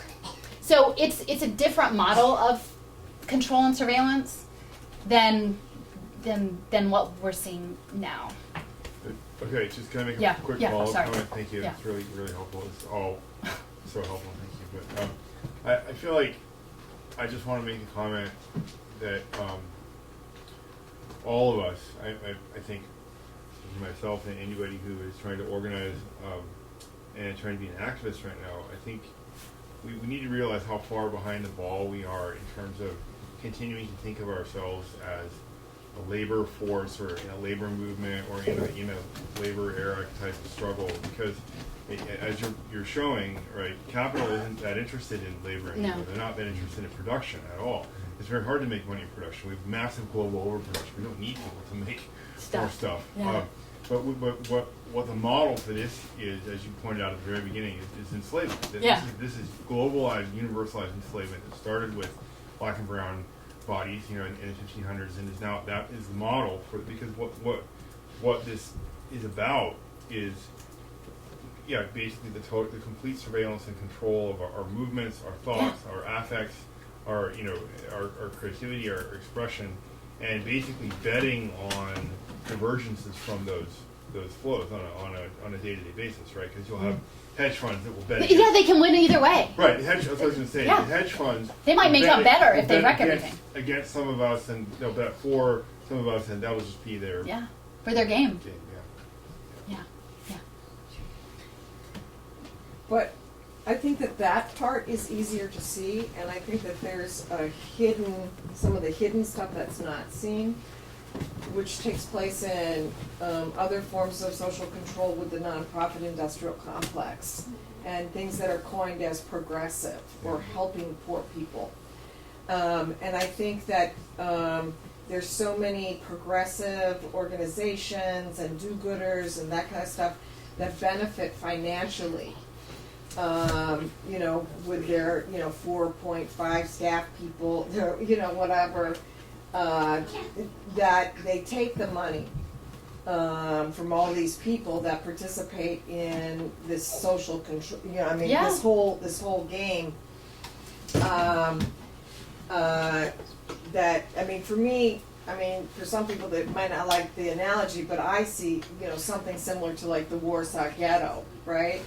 Where we have our own people that get a little bit of money for participating in this larger social control piece, right? And we come in all colors, and we come from all over the place, and we want people, you know, we're gonna, you know, police our own people. Yeah. Go on and on I about know. that. Well, here, And I think in some ways that's harder to confront. I mean, it's easy It to is. say, you know, No, let's that's go a really after, good point to make. let's go after the, you know, let's, you know, go after the banks, or let's go after this corporation or whatever. But we're not going to say, let's go after Our friends. our, You know, the or people local like organization down the block that just got all this money Right. from the MacArthur Foundation to make sure that we don't, you know, do anything outside of, you know. Which is big, aren't they pushing nonprofits getting all this money? Pardon? Aren't they pushing like nonprofits getting grants? Yeah. I mean, all this stuff. So, I'm going to jump through a few local Sorry. things real quick. No. But so they want us to be the Silicon Valley of impact investing. So this is a report that was done in 2016. Like, this is all real. This is why they said we're going to be it, because, gosh, Ben Franklin was practically an impact investor. Like, so it's in our blood. Like, we're just going to do this, right? Like the white guy said, we're so innovative. We're so good at innovative finance. We're going to be. We have a great location, so we're cheap. Like, we're between New York and Washington, and we're a cheap place to set up some impact investing.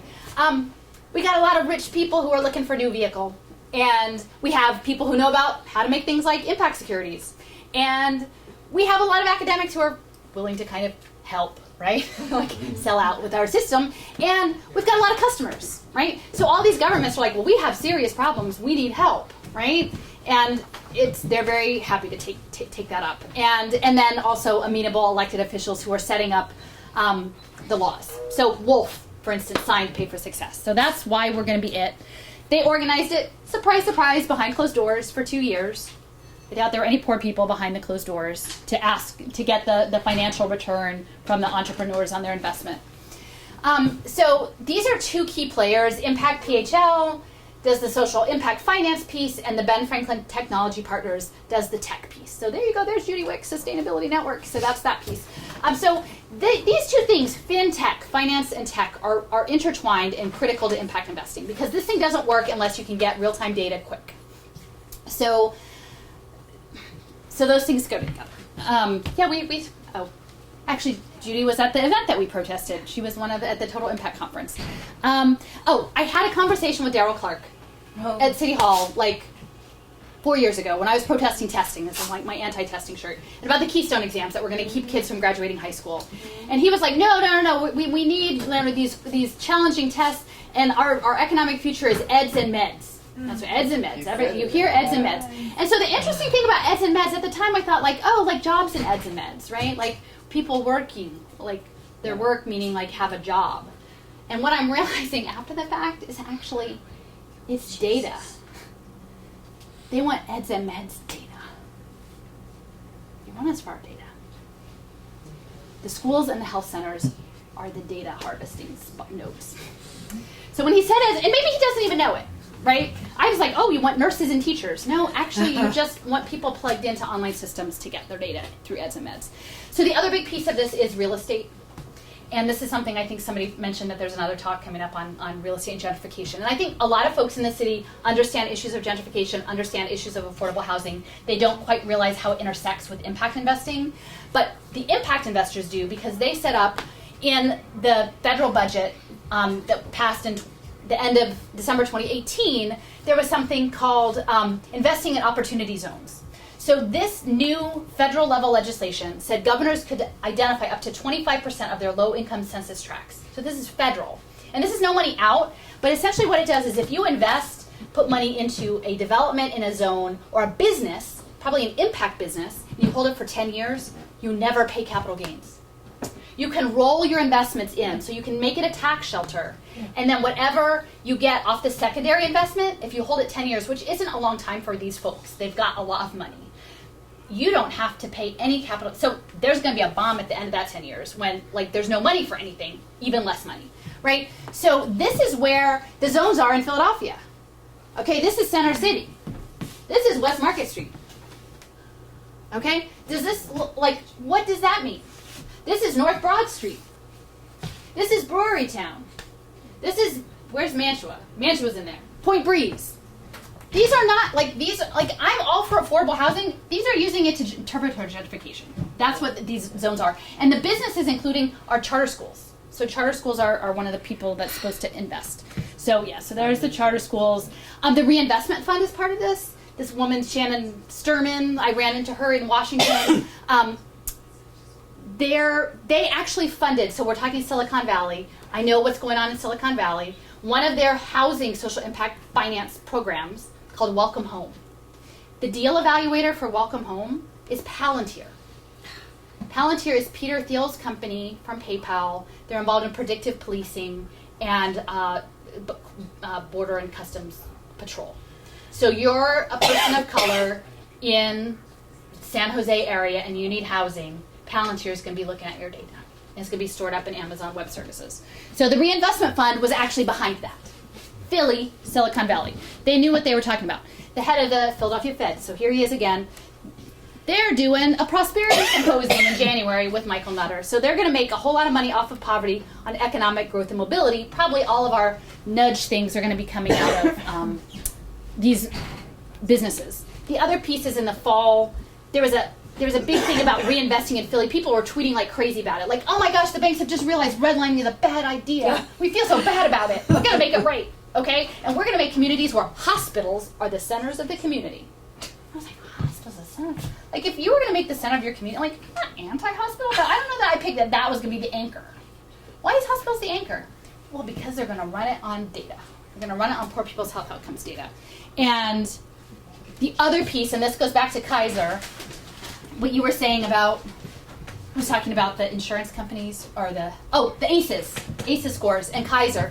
Kaiser is also a health system that has an insurance plan. This is from Rockefeller. 39% of the investment capital lives in insurance premiums. So they've got an insurance company. They're going to do affordable housing. It's probably going to come up with some tracking data devices. They want health outcomes data. Look, they're going to build playgrounds. Are they going to be smart playgrounds with Internet of Things and literacy, embedded literacy and phone apps to pay it back? Because that seems to be the plan of the hospitals as you're captured. So I'll kind of wrap up. But this is, so they got Data Zone. They're doing literacy and pre-K. They're doing precision brain engineering called EdNeuro, executive function video games in San Jose schools. They've got mental health and homelessness. Palantir is working on those. They've got badging. They're also a smart city with 5G. We are that. And FuseCore, they've got embedded change agents in their government. So we've got badging, smart cities, and FuseCore, and literacy and pre-K stuff coming on. So we'll probably get this Data Zone thing. And Project Home is doing homelessness pay for success. So the other piece, Silicon Valley Community Foundation is the largest community foundation in the country. It's where all the tech money goes. Huge, like enormous, more money than anything. And a lot of it's cryptocurrency. And it turns out that like he had to leave because there were some issues, executive issues, Emmett Carson, but he only left recently. His wife, Jacqueline Copeland, is an anthropology alum from Penn, and she was the former head of programs at the Philadelphia Foundation. And she was the consultant that worked with Ford Foundation on My Brother's Keeper, which is all impact investing. So these connections between Silicon Valley and Philadelphia are very much there. San Francisco Federal Reserve, human capital performance bonds. This is real. I'm not making this up. It came out of the Fed. This guy, so third sector is setting this all up. George Overholzer. How many of you guys heard of George Overholzer? Oh, you know? Okay. Capital One credit cards. He was on the founding team. You know what they were really good at? They were really good at figuring out how much debt you could take.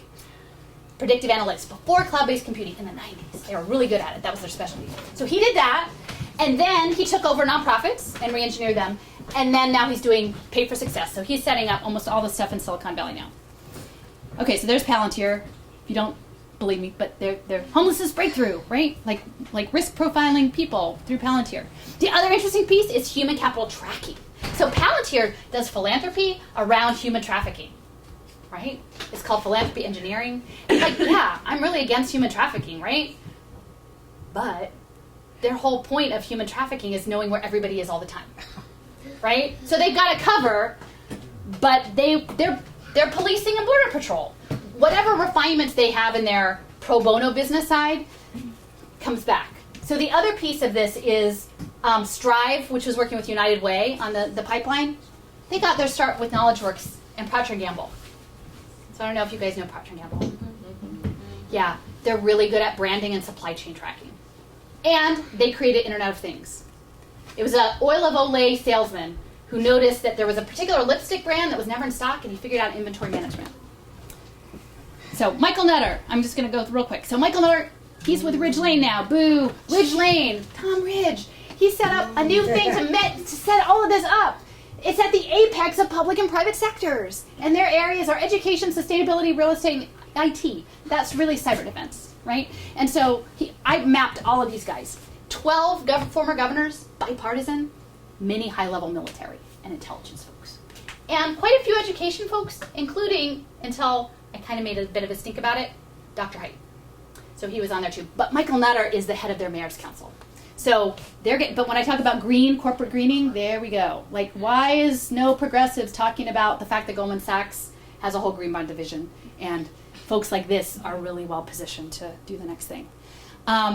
There's the behavioral science. Oh, yeah, there we go. And the Gov Lab, they're working there. We're their lab. Lisa, she was in charge of digital on-ramps and is an impact investor now. Sidecar social finance. Judith Roden. She's really, isn't that a super scary picture? Yeah. Ooh, so when she left Penn, she went to the Rockefeller Foundation. The Rockefeller Foundation set this all up. The global impact metrics, the B Lab to get the metrics set up. So the foundations are seeding it all because it's not ready for prime time. This isn't a market-based thing. It wouldn't work as a market. The foundations and the philanthropy have to keep it going until it takes. So Rockefeller and Ford, so backbone. Ford is putting $1 billion into impact funds. So this is just a slight shout out on like the Poor People's Economic and Human Rights Campaign. A lot of you guys are hearing about other Poor People's campaigns. They're embedded within the Kairos Foundation, and it's funded by the Ford Foundation. So like, again, we have, the Ford Foundation is looking to make a whole lot of money off of poor people. They want everyone to know about poverty because they have a business model for their endowment funds that's going to benefit nicely from poor people. Oh, this is the B Lab. This is terrible, okay? This is their capitalism version. So this says 16th to 18th century colonial capitalist. This is bad. This is really on the paper.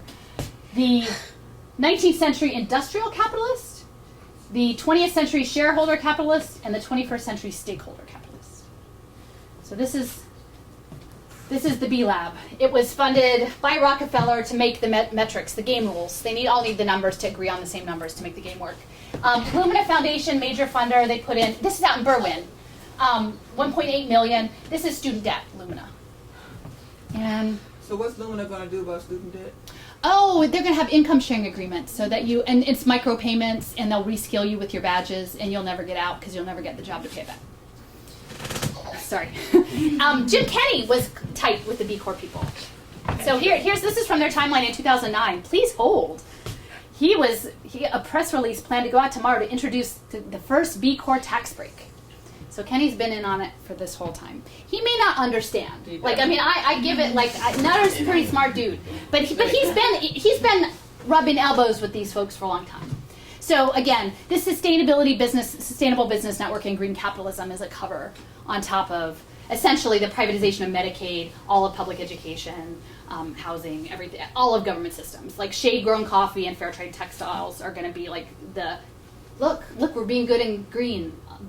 That's going to go behind all of this. Chrissy Houlihan just got elected out in Chester County. She was at the Total Impact Conference. She was the COO of B Lab. David, Comcast is going to make out really well. Like I said, they've got that second building. They're doing Internet of Things. They're working with Khan Academy. They're all about online learning. Knight Foundation, that's the guy who talked about the playground. They put in sofa benches. I don't know if you guys have ever seen one of these benches in the parks.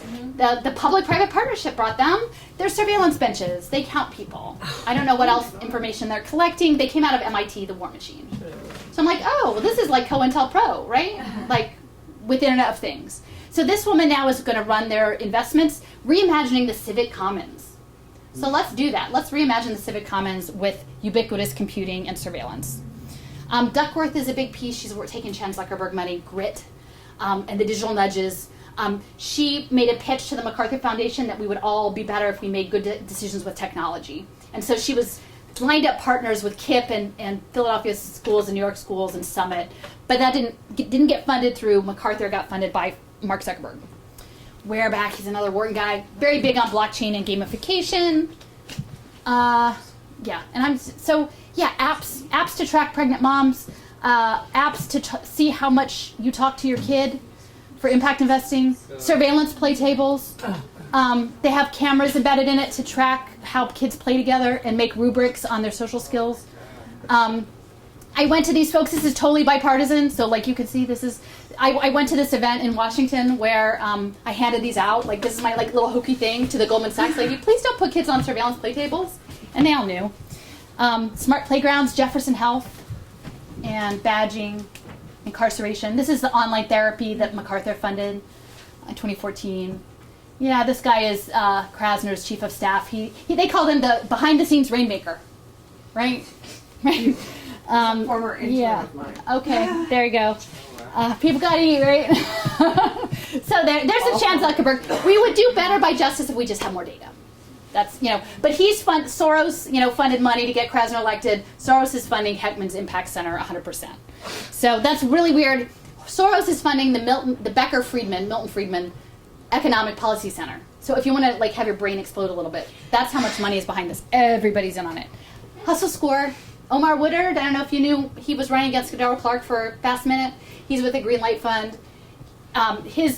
This isn't in Philly, but the Greenlight Fund has a bunch of other cities. One of them has the Hustle Score. So poverty, if you just upload all your data, and we give you a Hustle Score, we decide how much you earn. Health data profiling, blockchain healthcare, and addiction. I did not realize Pay for Success, CBT, is a leader in value-based payments. And you were talking about social monitoring. DARPA has social media monitoring. So when we're talking about the Defense Advanced Research Projects Agency, all of the big toys that the military plays with. And so they have a social science initiative that would essentially, my concern with teletherapy is if you know that the world is going to start falling apart and you've got everybody on digital identity and you've got everybody's social media tapped into, it's almost like a real-time heartbeat of what's happening in the world. They'll probably know there's going to be a revolution before the people who do the revolution have the revolution. I mean, I think that's their thinking. If we can just get enough data, we'll make predictions. Yeah.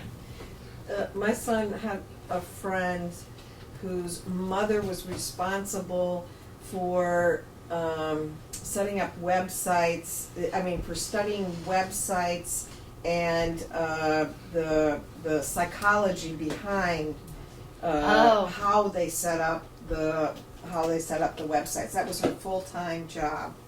It's very planned, right? But imagine, so they can do machine learning on text therapy or Skype therapy. Or, they can assess who's a good therapist based on, they have a motion sensing software. It's called Affectiva, and MIT developed it for kids on the spectrum.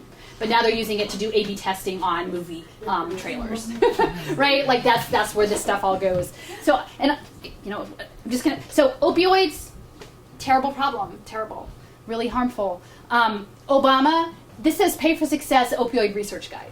So we all know that this was a disaster by design through the pharmaceutical industry. Now they're going to profit by fixing people through Pay for Success. Only they'll probably never get clean because the whole point is just to keep processing people. So this was embedded within the Obama administration. And the injection center that is happening in Philly, that they want us to be the model for, the model is in Vancouver, but the model is an impact vehicle. So then my question is, because I want people to get care that will actually help them be cured and have productive lives, later, that will make them whole people, but is it an impact opportunity? Should it be an investment sector? And can you give informed consent if you're in active addiction to have data or potentially biometric data captured on you? I think, and I talked to people locally and I said, if we are going to be the model, we need to unpack this publicly. We need to be really straight on what our ethics are around data tracking people who are already in a really bad situation. And is that ethical? And how are we willing to do that for private interest, for private profit? And I think if you're gonna, I don't think you should, but if other people are gonna say that that's okay, then they need to own it. And Project Home is doing Pay for Success. They're part of supportive housing. She was, Mary Scullion gave, this was last year's Total Impact Conference. She was the opening, welcome, it's okay, I'm religious, it's gonna be good. But again, like supportive housing is going to be this node with very vulnerable people who need help, right? But if it's a pay for success, then if anybody knows her, like we need to say, like, are you comfortable with where this is going to go? That people pay in their data. So What do you mean by paying their data? so it's going to be the impact data. Like if you can go to some place and say, I don't want my data collected. I want to be anonymous. I just want to be helped. Then that's okay. But if it's like conditionally, you can come in, but you need to wear this, you need to register on a tablet every day, you need to do these things, you need to do this online program, so we have the data for our investors, then that's, in my mind, that's a problem. Hell, you can't get a free Yeah. box of food in this town without your social security number. Exactly. You remember with the, Yeah, with like the, with the, sign schol- Barcode on your things. head. the scholarships tied to parents authorizing to give away their FERPA rights indefinitely. Yeah, I know. Well, that, Really? you lived that, right? So anyway, I've just, but the press are in on it too. So Rockefeller Foundation funded solutions journalism. If you hear a lot of stuff about poverty in the New York Times, they're one of the founders. There's a $500,000 in that. Resolve Philadelphia is that. So they've actually integrated propaganda around impact investing as an impact sector itself. So it's not just, they're actually paying people based on if you can change laws and how many social media views and how you can impact policy around poverty. Not to necessarily eliminate poverty, but to manage it for profit. And this was an event that Sherry and I went to, Media Movements in the City, and it was organized, and it brought 100 all-scale media outlets, from podcasts to like HYY to the Inquirer. We were all at Temple, and they all wanted to map our networks and have us work nicely together. And we did construction paper cutouts, and we had some stale donuts, and we did our thing. And then, but then it turns out I got home and looked up, and then they were running another conference, only it got canceled because they didn't get a sponsor. But this was in September. In November, they were going to do one at like over $3,000 a pop for like 1 day event for corporate media about blockchain technology and cryptocurrency payments. Just to say that So clearly, the nonprofit sector was a profit center for the for-profit. But they didn't tell anybody in the room that, oh, by the way, we've got this other like premium conference over here that's going to like eat you up for dinner. They didn't tell us about that. And my question is, like, what would Lenny Riefenstahl do with these Oculus Rifts? Because they're doing empathy. Excuse me, what does that mean? What would Levi? Lenny Riefenstahl. She was propagandist for the Nazis. And A filmmaker. I'm going to say that the bridge to even all these people that got together in the room is a progressive nonprofit that deals with social media. Who? I'm on MMP. camera. MMP. So- She said out loud. I didn't say it. Well, I mean, if you look, so this media inequality and change, again, this is like co-opting social justice language. It's Penn Annenberg and the Rutgers School of Communication are pushing this, right? So they were the ones who were hosting both the corporate bigwig media one and the nonprofit media one. And I told them, I mean, I was at our small group table because they had a guy from Acevea there who was the open data guru, and they developed HunchLab with our city's open data, predictive policing software that they sold. And they were at the table, and I said, well, if I was in charge of stopping any kind of real resistance, I would get us all together in a room and say, let's get all your information and map your network too. And I asked people in the room, I said, do you know this is happening? Like, this is, like, Daniel Tiger Tea Party behavior tracking is not going to be good for black and brown kids. Like, why is PBS Kids doing? Like, why are you letting that happen? And they're like, well, we all take the money. Like, my whole career is built on Ford Foundation grants. Like, that was I was told. Like, so I'm here because I fell down this rabbit hole, and I have the privilege of time to look it up, and I'm not writing a book, and I'm not after a particular job, and I'm financially comfortable to do this. Come get on my back. But darn, guys, like, well, what do you want us to do? We're 100 people in the room. We all take the money, including the Daniel Tiger Tea Party game that's going to profile kids into nothing. So, the cloud, next-gen capitalism, online gaming. We're all going to live in virtual worlds. Your brand is your data. And this is what I thought was really interesting. There was some talks about the railroad and resource extraction, and that the rivers were the resource extraction for the trade industry, like in the fur, in the indigenous communities. And then the railroads came, and they took the minerals and the lumber and things. And then all of this conversation around bridging the digital divide. And like, again, I'm not out for anyone getting like treated badly on trying to get their cable bill paid. I get it. Like, our life is based around these internet systems, but that's the new railroad. Like, in that, I mean, once we're across that digital divide and there's no divide anymore, like the door may like swing shut behind us and we're in jail. And Obama set a lot of that up. So more people on benefits, digital identity with biometrics. This is Aadhaar. This is India. That they want to know, what did we get out of you? Well, we gave your family housing. We put in this much food. We gave you these online classes. What did we get out of you? What is your economic output? And that ledger system and all of the social services that we do will be data factories. Work, what is work? Is work doing that maze, right, with your blockchain identity. The social credit scoring, right? And increasingly, like, what happens when our life lives on a phone and our benefits are on a phone and you go to a protest and someone pulls your phone and wipes your benefits? I mean, I can't say for sure but there's really nothing to stop that from happening. Right. We were in a crowd, you were there, your voucher's gone. You know, like your digital currency can be gone in real time. And this idea of loyalty branding, leaderboards, scarcity competition. I'm competing against you. We're all competing against each other because everybody has to stay isolated and everybody has to be their own autonomous freelance brand to make it through. The panopticon of the smart city and these algorithms, again, that I think will automate racism. Like that we've got this built in. We're just going to automate it, put it on a computer, and like let it run with these systems. And we've got the partnerships, the elected officials. Like we could swap. I mean, I know we're in election season. Like I would love for some folks running for spots to know this, but whatever you are, you're standing in front of this machine. So we've got to stop the machine. Yeah, where's the wrench? And we got to be the wrenches. The investors get to decide what needs get met and what the success is. So anyway, I think community is better than being alone, and we don't belong in algorithms, and we can do other stuff. And my goodness, I can't believe I got through all 140 slides. And y'all are like real serious. See, Joshua? But I'm closed out. This is my blog. If you signed in, I can I'll send a link with the slides. This is like an infographic. You can look like when it's actually clear and you can see it. But this is like my idea of labor markets and anywhere learning and the geography of this thing. Philly is not here, but it's like New York, DC, Chicago. That's the commodities futures trading. California was the entertainment tech surveillance state. So the revolution's around the corner. And this is Allison, who's pushing back on this in this country with any degree of success? Well, so I will say, so you know, because we've had our issues around like false starts, right? Like we were involved in opt-out and trying to stop the school closures through withholding education data.